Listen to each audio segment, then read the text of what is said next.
September 11th happens. That's right. What happens with you after September 11th? So I went from Air Command and Staff College, and I went to what's called the Stryker Brigade, 3rd Brigade, 2nd ID. Mick Nicholson, who went on to be the ISAF commander, was one of the guys tasked to build this new Stryker concept in the Army. And the concept basically was to bring a Ranger Regiment attitude, but give them vehicles, give them armored vehicles. So to build a brigade-size element, a couple thousand soldiers, equip them with these new light-wheeled armored vehicles, new for the Army at the time, as opposed to the heavy-tracked M1 and Bradley vehicles they used in Desert Storm. So bring these new light-wheeled vehicles, but also to bring a culture of we're not going to sit in the vehicle and fight. That's just a taxi. That's going to take us to the fight, and then we're going to get out and fight like a Ranger Regiment. And, to his credit and to the unit's credit, they built a great culture out there. They had lots of Rangers involved out there in that brigade, and I got hired to be one of the battalion operations officers. So that's where I went out to Fort Lewis, Washington, to build the very first Stryker unit in the Army. And did those guys deploy to Iraq? They eventually did. So again, this is kind of similar to my Korea story, but at the time when I graduated Air Command and Staff College, pre-9/11, there was no war. And so I thought, well, there's no war going on, so I'll go out to this new unit, and that'll be interesting and good. And while I was there, the war kicks off, and the whole Army starts to deploy again. So I was desperate to get over to that. And eventually, that brigade did deploy to combat.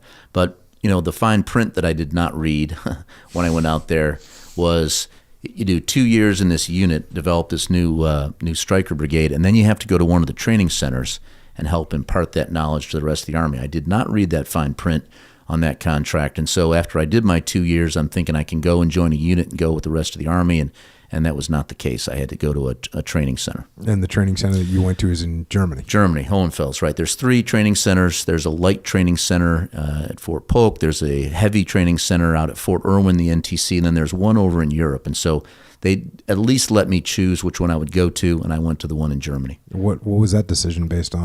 That decision, 90% was based on the fact that at this point now we're about a year into the war in Iraq, and the units that initially deployed over there were coming on their year and having to redeploy, and they were going now to Germany to take units from Germany deploying down there. And I knew that with that wave departing Germany and go down, I could probably snap link in and get somewhere. And in fact, there's a couple of funny stories about showing up at places I wasn't really assigned and trying to get on the bus and getting pulled out at the last minute, but it eventually worked out. So eventually you end up as the volunteering to go and help build the new Iraqi Army. This is 2004. Right. All right. So I'm at the training center doing some of that work with the units getting ready to go, helping push them out the door. And then the tasking came down to build an advisor team. And this is in 2003. Early in the war. The war, again, hadn't even gone on for a year. And the U.S. military is now figuring out they're going to have to rebuild the Iraqi Army. And so they were forming advisor teams, almost ad hoc, but they came to the training center and said, because we had non-commissioned officers and we had officers that did the training. That would evaluate units and give them lessons learned. And so it was a pretty good fit, actually. And so we built about a 10-man team, very similar to an SFODA, but not with any of the special skills, but in application and concept. So about a 10-man team to go down and develop some of the basic building block skills that an infantry battalion would need with the Iraqis. And we actually were assigned to the 7th battalion that came out of the gates. And then... So did you go through like a training cycle with them? Yeah, again, it was kind of a dream come true. What they told us was, and the chain of command wasn't really mature yet, so it was basically focused at the battalion level. So I didn't have a brigade staff that I had to respond to. I was kind of on my own. I had a support network down there, but I didn't have a brigade command that I had to respond to at that point. So relatively independent. And what they did is said, hey, on this date, you're going to get 1,000 recruits. There's going to be some attrition, and then you need to march out the gates with 700 trained soldiers about 9 weeks later. So in a lot of ways, it was a dream come true for a young major. I had enough resources. I had ranges and all that to do that. We were at a base about 20 kilometers from the Iranian border out in the desert, had a good range complex, had plenty of ammo, had brand new Romanian AK-47 rifles. We got a few Iraqi NCOs and a few Iraqi officers with varying degrees of experience. We trained them first, trying to do the train the trainer so that they could help us, put them through a pretty extensive program. I focused on close quarters battle, marksmanship, some of the basic fundamental things for infantry, and then we got 1,000 recruits and went to town. And I took just a little bit different approach than some people took. It wasn't hard to read the tea leaves, and you could see where the war was going. In 2003 and 4, it was starting to go bad from an insurgency perspective, and we had the whole experience of trying to send Iraqi units into the first Fallujah, and what a disaster that was. And I knew the quicker that we could get Iraqi units into the fight from a counterinsurgency perspective, the better it was going to be, rather than Americans just trying to carry the whole fight. So what I focused on was having that unit ready to do some sort of limited operations as soon as they graduated. And what were the limited operations that you guys conducted when they graduated? Yeah, I wanted them to be able to do some really basic company-level attacks, company-level defense. I wanted them to be able to set up traffic control points, to set up checkpoints so they could relieve U.S. troops from doing that.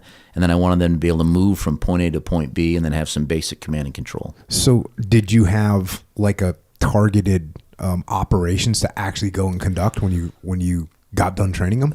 No, we didn't have any operation on the horizon at that time. We could just see that. I mean, we knew with the way there was a huge failure in the approach to Fallujah with Iraqi forces. We could see the way the war was going, the way operations were being conducted. Again, from a counterinsurgency perspective, I knew Iraqi Army forces were going to be much more effective than American forces that trying to go, storm through apartment complexes in Baghdad or wherever it may be. So it was pretty obvious what we needed to do. But again, what you had to pick and choose is in 8 or 9 weeks, what can you accomplish? Yep. And so we had to focus on some things. And what I focused on, to be honest, was, let's get things right at the company level so they can do some basic things. Let's be able to move. And then Americans would provide the command and control. It wasn't, set up to be that way. We were supposed to develop the Iraqis too, but there's only so much you can do in 8 weeks. And so I knew me and my advisors would be essentially the company commander and the battalion commander, and et cetera. And it actually worked out really well. So what came after that? We had some limited operations out there doing counterinsurgency in the area out by the Iranian border. But the next big operation that came in the war was that fall. So we finished with our training around August, tuned up a little bit for the next 3 or 4 weeks, and then in the fall, there came a surge to take back the city of Samarra. Okay. So you had a failure out at Fallujah, but the second crack at Fallujah came later that fall. So most people had not heard of Samarra, which came before. So in September they did Samarra.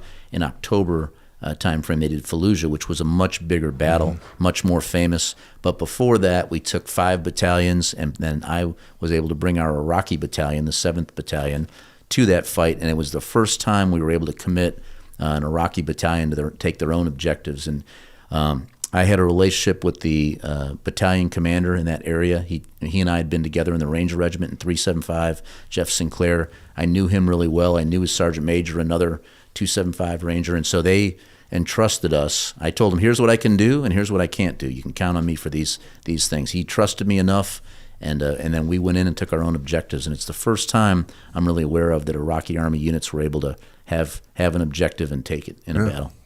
That's impressive. And so then was that kind of the end of that tour for you when you got done with the Samarra push? Yeah, a new team came in to replace our team, and I actually tried to stay down there for a while until I got the word and I had to come home. So I stayed down for an extra 4 weeks until I finally got the plane came to take me back to Germany. But so I went back and did that. And then I had a little downtime. I was on the 4-star staff in Heidelberg and did that until 5th Corps out of Germany was going to go down and take over the whole command and control in the Iraq theater. So I got pulled into 5th Corps to be the nighttime Joint Operations Center OIC. And so was that out of Baghdad? That was in Baghdad, right? The 3-star level headquarters in Baghdad, running the whole war. That's an interesting perspective. Yeah. Again, it seems like in my career, I'm always trying to get down to the lowest tactical level. So that's the last place in the world I wanted to be. But it turned out to be incredibly insightful. The Joint Operations Center, I mean, everything that happened in the country got reported into us, into my small team in the operations cell. So I had absolute visibility on every single square foot of Iraq, so to speak, from the coalition perspective. I was getting updates and reports and the current situation, casualties. We tracked all that, all the current operations going on. So I knew I had a very good visibility on what was going on, but that's not where I wanted to be for a year. I wanted to be down with one of the units in the fight. You know, we were literally like in stadium seating in a palace, just taking reports day after day after day. And so it's interesting for a while, but that's not where I wanted to be. I want to be down in one of the brigades. And I'd been promoted to lieutenant colonel by this time, so I was trying to be one of the leaders in one of the brigades. So as you're sitting there at this high level, and it's 2005, and you're watching the war, and you're seeing the casualty reports, and you're seeing what real estate's being taken, what real estate's being given up. You're also obviously paying attention to the news and what's coming out.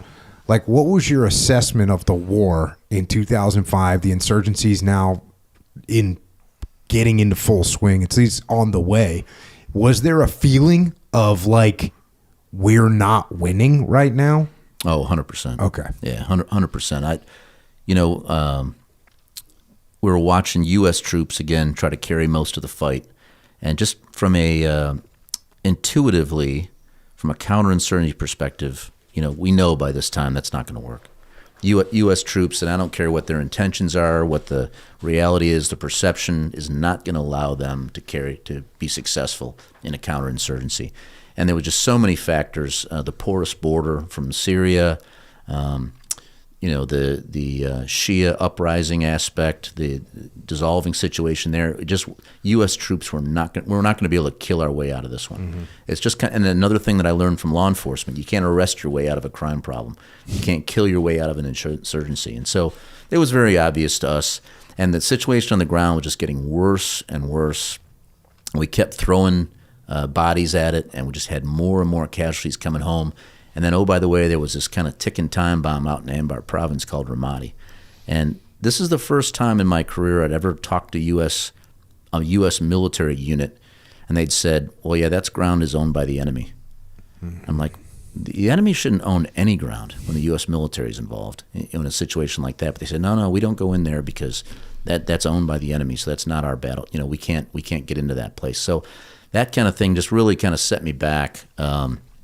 So there was a need for more troops, but there was certainly a need for a different approach, and certainly a need for, and this I base this on my experience with the Iraqi Army, certainly a need to put the Iraqis out front and have them execute it. And I enjoyed developing that capability of the Iraqis, but one of the things that I think a lot of American officers don't get and still don't get is develop that capability and then let them bleed for their country rather than our boys bleed for their country. So that was where I was at with that.